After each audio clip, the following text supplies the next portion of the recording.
Creepy times ahead. Join us as we talk about the strange, the unknown, and the unexplained. Things that shouldn't happen, but do. If it's nighttime where you are, dim the lights, sit back, relax, and listen intently as we explore the edges of reality. Welcome to Paratalk.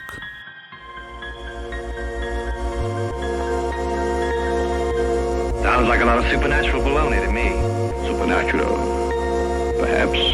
Baloney, perhaps not.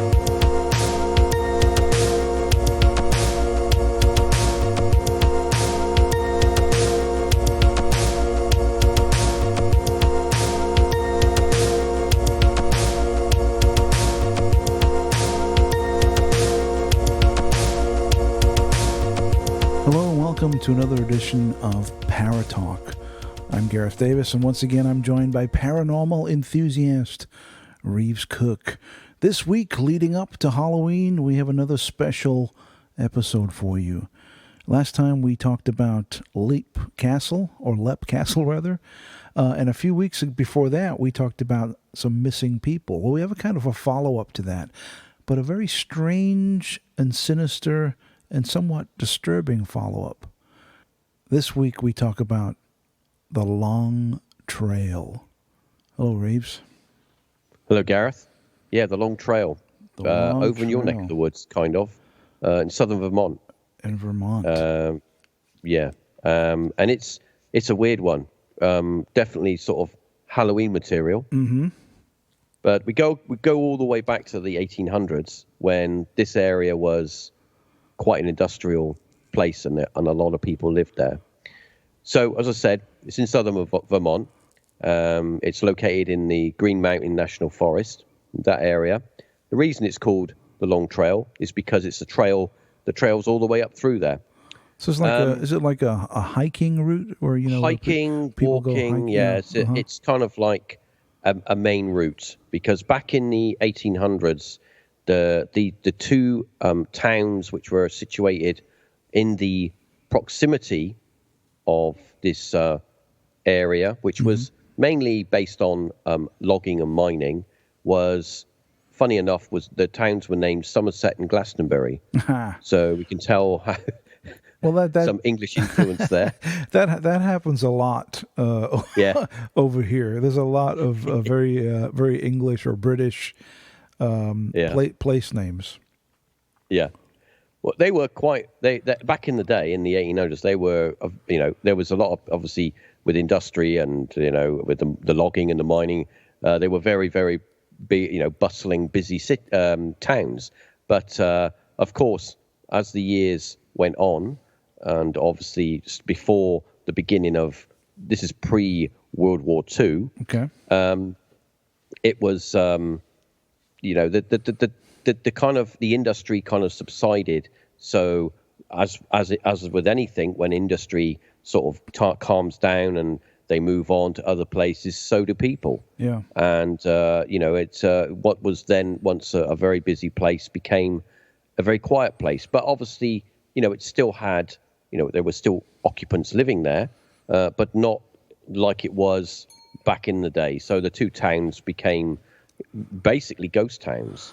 That happens a lot in certain states where there'd be a booming town for a number of years, and then the main industry would dry up, and then people would start moving away. There's a lot of these towns in like the old gold days, the in gold Texas, rush days. in Texas and Nevada. These little towns that flourished 100 years ago are now just shacks. Everyone left. Yeah. Well, with these cases, because we talk about missing people and people who vanish, and of course, we did an episode recently on the Bigfoot phenomenon and people who vanish. The missing 411, the David Paulides. We did that as well. We talked about that. But this is along those lines, Reeves. Along those lines, yeah, but a little bit eerier. Yeah, because these. I mean, there's lots of cases out there of people who have disappeared under mysterious circumstances. Mm-hmm. I remember over here, it happens all over the world. It's not just in England or America. It's all over it's a worldwide phenomenon, and it seems that that there are places located in the world that seem to be, as the American native Indians believed that that those kind of places were a place where the veil between the world here and the netherworld was very thin, and that people could, in a way, fall through it. There are other theories that we'll maybe speak about later, but after we've reviewed some of these cases, that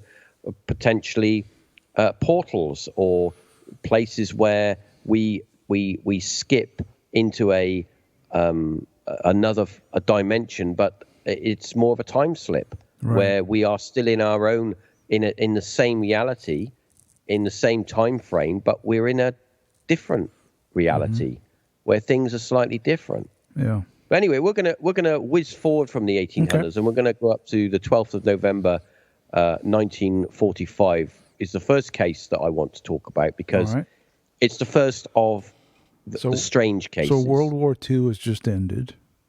Yeah, and this is the first. This is the first case that is a bit strange. Okay. So this revolves around a group of hunters who are not familiar with the area, but they decide to spend the day. They are camping and they're out doing their activities, but they want to spend the day. They want to go sort of do a bit of deer hunting. Now, because they don't know the area very well, they need to find someone who can be their guide. So they do ask a bit of asking around, and they put in touch with somebody called Middy Rivers. Now, this chap, he is someone who's lived in the area all his life. He is a hunter, and he's also a guide, and he knows the place like the back of his hand.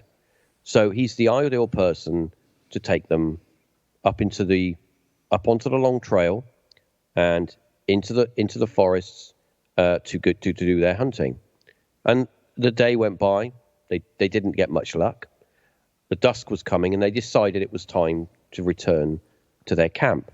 And of course, the way that they turn back is they come back down the trail, down the mountain, down the trail, and their camp was at the bottom. Now, Middy was leading the way. Okay, so he's in front, and the group is behind. And as they approach where their camp area is, he picks the pace up, and the group are thinking he's going to go ahead and get the place ready for us, so he's just going to go ahead and check everything's fine, and they think nothing of it. Right. And this is a case of not minutes or hours later, just a few moments later that they get to the camp, because he'd gone ahead, he'd gone into sort of round in some bushes and down into the camp, and then they think he's just down there, and they get down there, and they suddenly realise, well, where is he? He was, he's only a few moments ahead of us. He's not at the camp. So they look everywhere, and they spend like the next hour or so trying to find him. And they're completely baffled as to where he is. So, where's he gone? He's just vanished. He's literally just vanished. So of course they have to get in contact with the authorities. Yeah. And of course there was a full-scale search put on, and it's like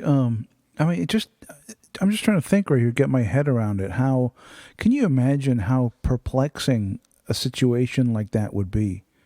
Yeah, it's like as if you're in a room with someone and they say, "I'll just be back in a second," and they walk into another room, and you immediately go into the other room after them, and they're gone, gone, and there's no sign of a struggle. There's no noise. There's no screaming. I mean, it's like when you try to fathom that in your head,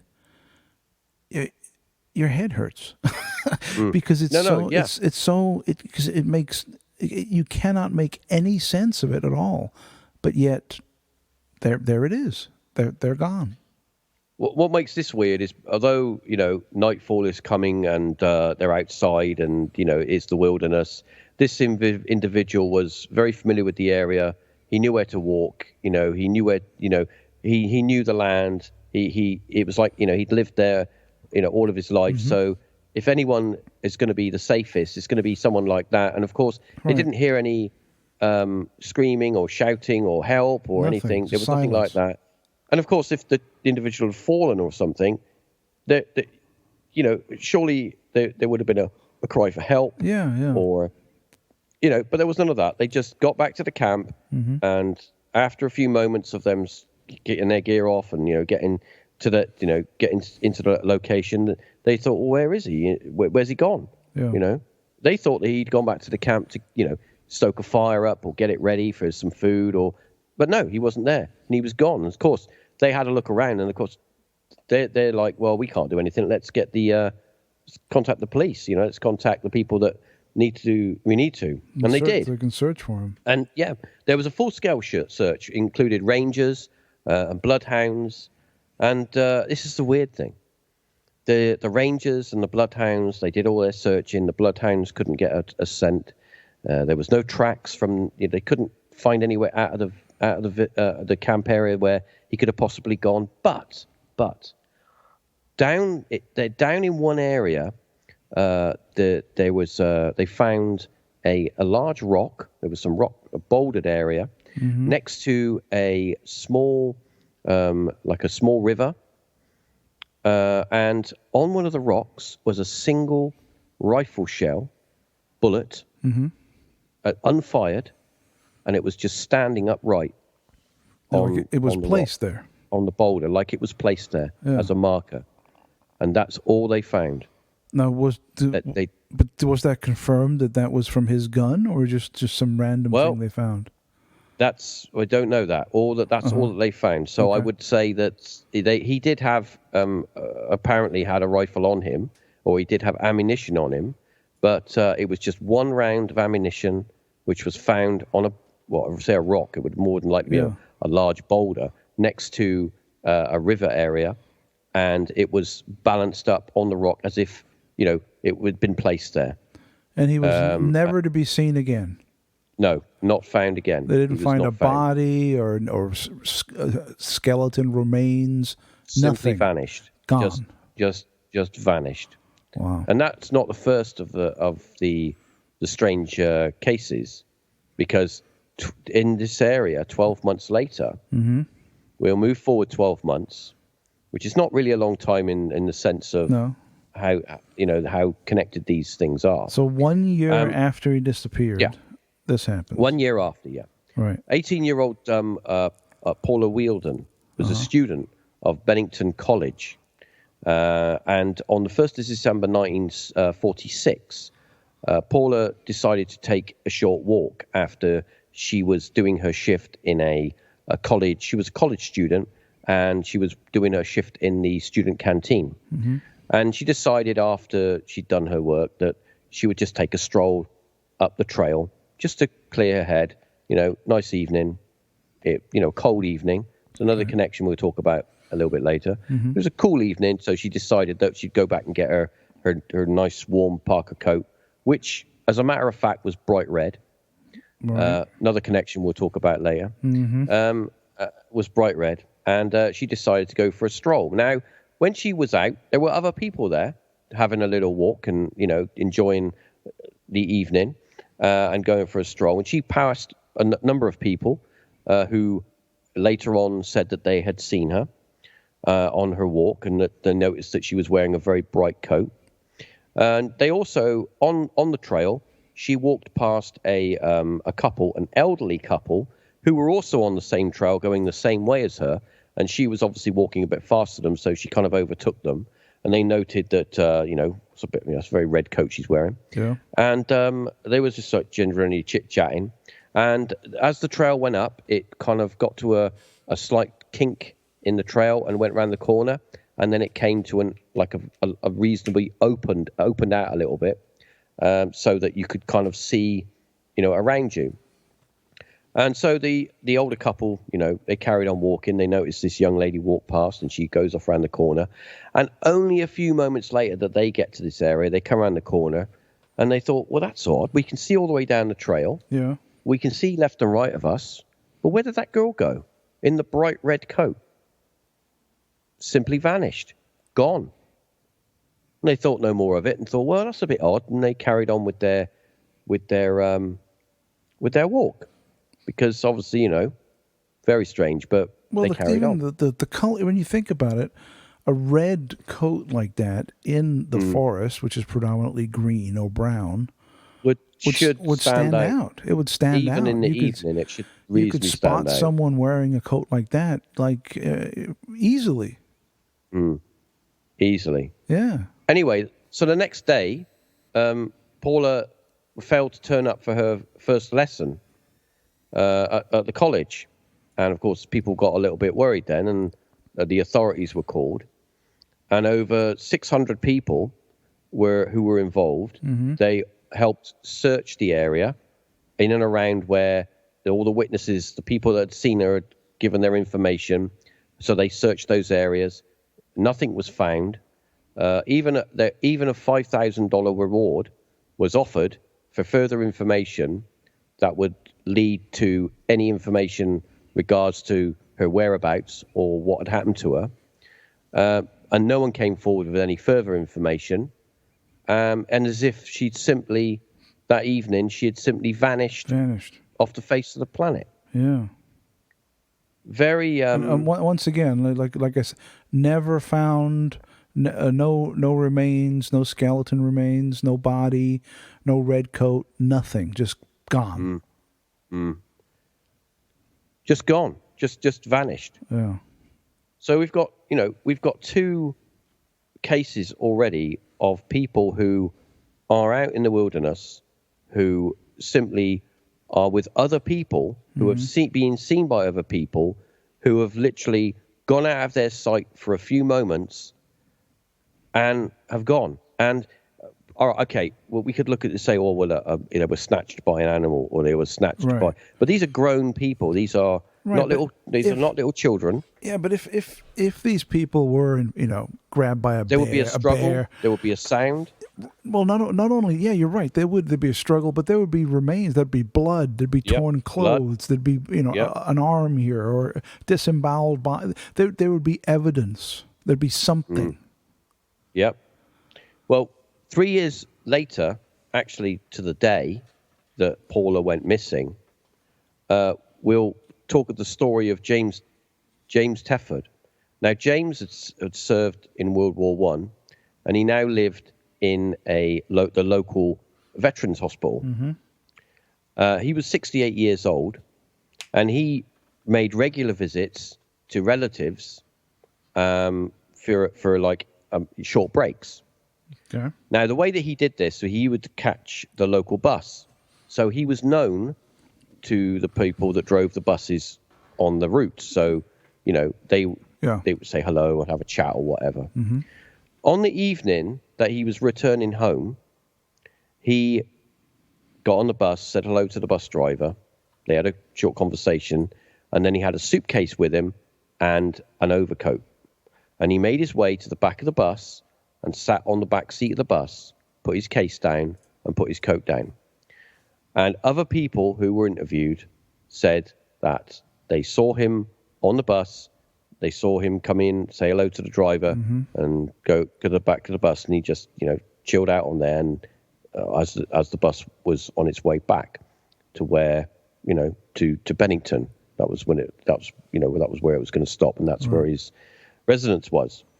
Anyway, so at the last stop before Bennington, James was seen by witnesses who were exiting and coming on the bus to catch the bus to Bennington. He was seen on the bus. Now, a short time later, it didn't take very long for the bus to get to the depot at Bennington. When the bus parked up, which was the last stop where everyone on the bus had to exit, James was nowhere to be found. He wasn't on the bus. As if he simply vanished. It's like... And everyone on the bus including the driver, said that he had not left that bus at the last stop. I mean, he was seen on the bus. These stories, Reeves, they're so perplexing. Yeah. It's like you can't begin to get your head around it. No. I mean, earlier on when I was saying, your head hurts. It does. It does, because it makes no sense whatsoever. How is that even possible? For somebody to vanish from a bus on a moving vehicle, with people around him, right, who have seen him. So if whatever happened to him on the lot between the last stop that the bus made and when it drove into the depot at his home place in Bennington. Now, here's the thing: people might say, "Well, you got off the back door or whatever, or used the exit or whatever." Here's the strange thing: his case and his overcoat were still left. His coat was on the seat, and his case was on the seat in front of him. So why would somebody get off the bus and leave their coat and their case on the bus? It's almost as if it's he just truly vanished. perplexing. He evaporated.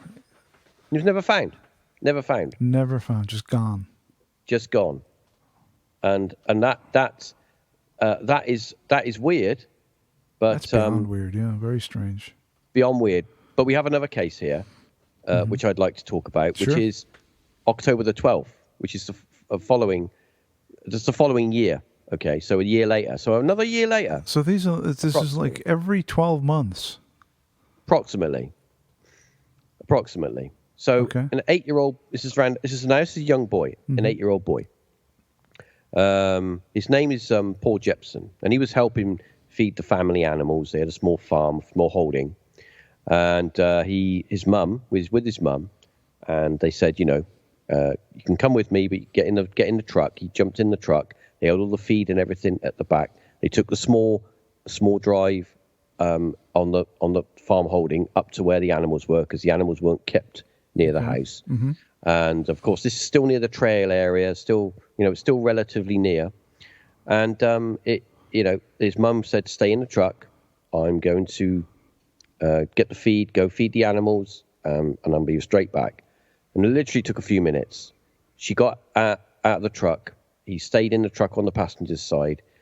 She went to the back of the truck, got the feed, went to feed the animals, and then came back. As she came back, the young boy is no longer in the truck, gone. Of course, she panicked. She looked everywhere, thinking frantically, he's got out of the truck, he's gone and wandered off, something's happened. Simply vanished. She reported him missing. There was a huge search that was started. And here's the thing. This is the first time in all these people that have been missing, and the bloodhounds had picked up on something. They picked up on a scent. Now, the scent that they picked up on took them to a nearby crossroads. And the crossroads was on the trail. And that is where the scent stops. Ended. It stopped. And the bloodhounds couldn't go any further. But the area on the trail where the scent ended was the same area where Paula Wheeldon had vanished all that time before. Wow. Okay. And you want to know another connection? Yeah. Paula Wheeldon was wearing a bright red coat. And the colors. This young chap was also wearing a bright red coat. So we've heard things like this before. I heard a story, I think it's in Indonesia or somewhere in the forests, where the locals, if you go into the forest, they do not wear any bright colors. Yeah. Because if you wear bright colors, I think there's a story of a guy who had bright yellow socks. Yeah. And he was never seen again. It's just if you're wearing bright colors, the spirits or whatever it is, they come for you, and they take you into their realm. It's very weird. They're attracted to the color, so the native people will say, if you go into the forest, do not wear bright colors. So maybe there's a connection Something Possibly. like that. You know? At this point with these stories, and they're so weird, anything is possible. Yeah, because they're baffling.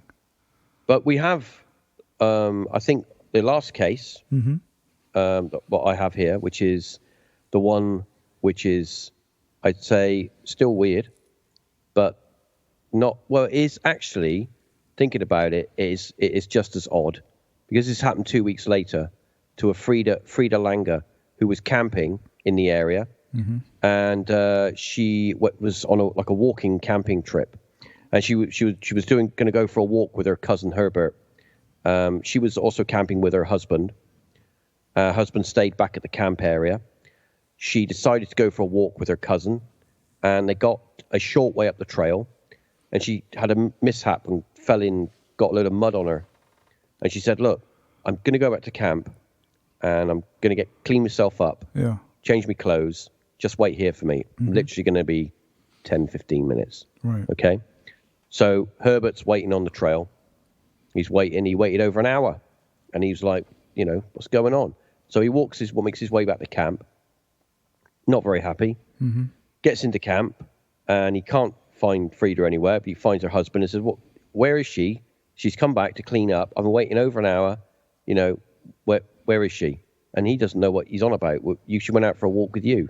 No one's come back to the camp. It's I've been here on my own. So obviously, they realize that they go back up the trail.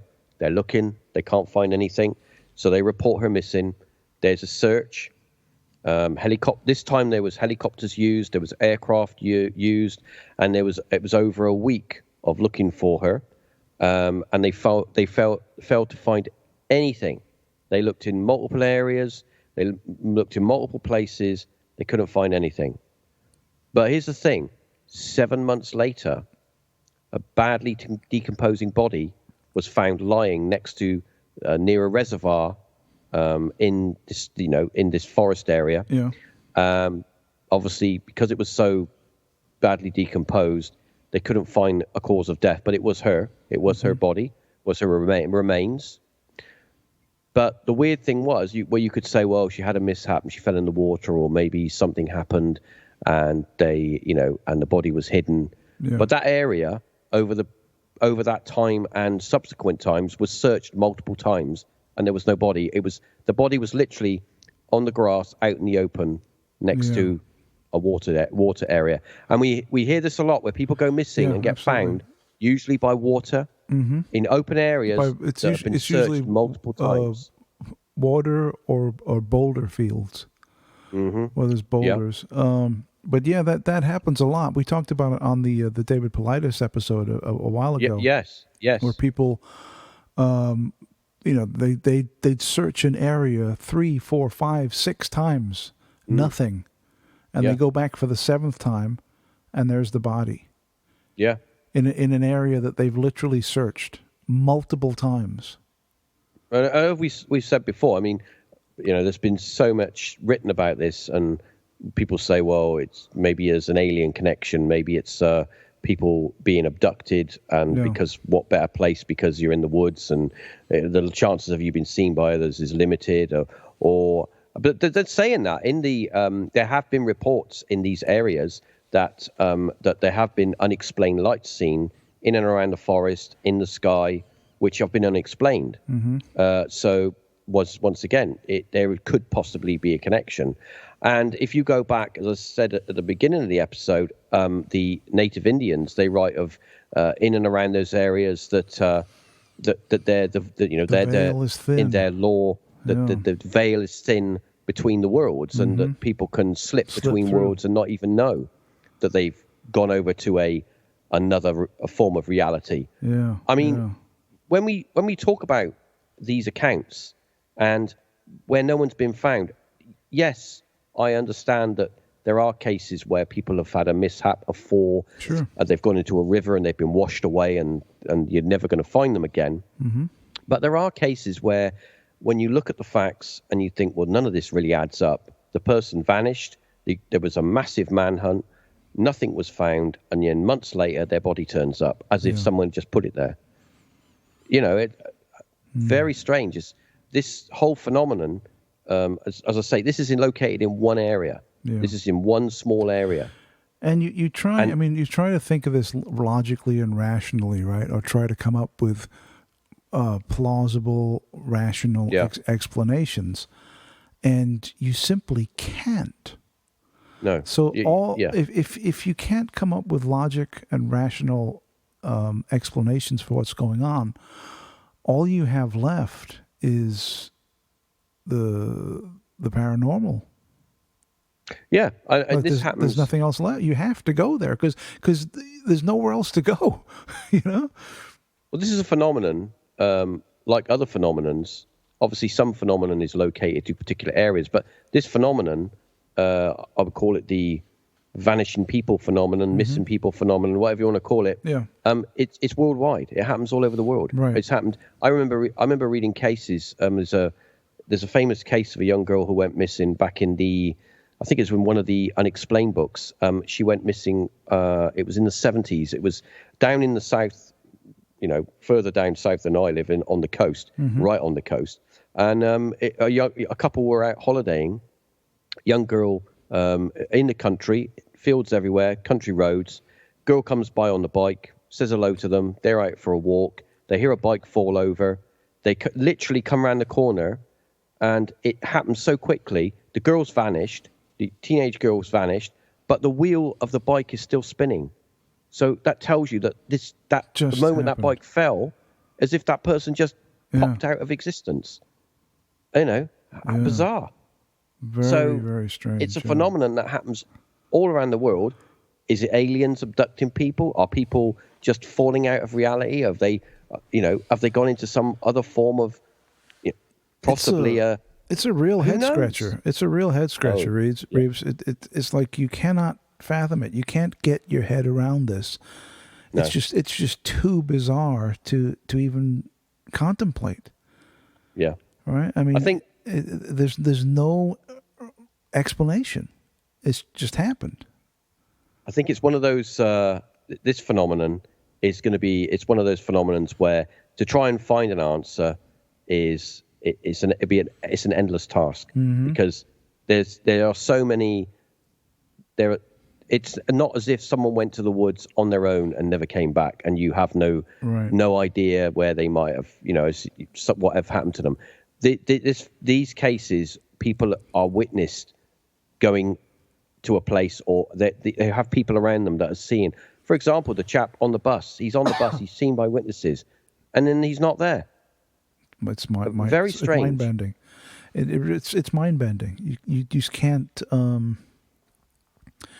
even begin to comprehend what might be happening here. And like I said, if there's no logical or rational explanation, you have to start going into the world of the paranormal. You have to. There's no other place to go. I think with these cases and a lot of other of cases to this type, even the abduction phenomenon, which I think has possibly something to do with this. I do think that we are only scratching the surface, and there is a lot that possibly the authorities know, which they're not saying. This is why people like David Polidi and stuff are finding it difficult to get access to certain areas, to film in forests, and certain people don't want to talk to him. It's not because they don't want to. It's they're not allowed, basically. To talk. It's very possible that they have more information that they're not letting out to the general populace. But yeah, I mean, Paulides has written, I think, like 10 or 11 volumes of books documenting all of these bizarre disappearances. And he has them set up like he does, like the southern states, northern states. Then he does. I think he's got a book on Europe, then another book on Australia, and the world over. These inexplicable disappearances that happen in the blink of an eye. Yeah, But I do think as well that it's very strange. Places like the Long Trail. I mean, you can watch. There's people that write about forums and stuff, and I have read stuff where people have said, "Oh, I live in Bennington. And I remember in the 70s when I was a child, my dad saying, the parents telling them, don't go down the log trail on your own. Don't be going. People go missing. You stay off of it. Stuff like that. And you think when that becomes, when people write that and start to talk about stuff like that, and you think, wow, this is really real. This is like people are telling their children not to go. Don't go down there on your own.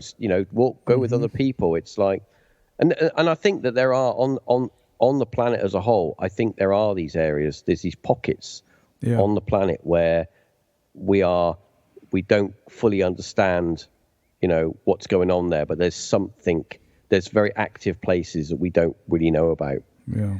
It's fascinating, very fascinating. Yeah, it is. It's perplexing, but it's fascinating. I tend to lean towards the kind of inadvertently slipping into another reality. That makes, I mean, when I'm going to say that makes the most sense to me, but considering other realities are pure speculation, sense might not be the right word, but that seems like the most plausible explanation as to how people can inexplicably just vanish within seconds. Very, very strange. Great stories, Reeves. Thank you so much. You're welcome. As we're coming towards Halloween, any plans for this this coming ghostly weekend? At the moment, no. I think Halloween over here is a little bit different than it is over there. It is. It is different, yes. So Halloween is like a mini Christmas over here. But I definitely think that I'll pick out a couple of classic horror films to watch. Yeah, that's a great idea. I've classic 70s horror. I've been doing that for the last week or so. Last couple of weeks, watching some old classics. I watched Witchfinder General the other day with Vincent Price. Oh yes. Yes. Which is a classic of folk horror. Yes. Great movie. A lot of good stuff to watch. And this is the perfect time to do it. The nights are closing in. It's getting darker. The temperature's dropping a little bit. We're moving slowly into autumn and winter. And the witching hour will approach, I guess. Oh, yes. Yeah. Well, thanks, Reeves. Always a pleasure. You're welcome. Thank everyone who's listening. Thank you so much for listening. If you do have the time and or the inclination, please go to iTunes or your podcasting service of choice and give us a quick review. That would help us out, or it helps other people find the show. Thank you so much for tuning in, and thank you so much for spending some nighttime with us on this Halloween season. And we'll be back very soon with some more Paratalk.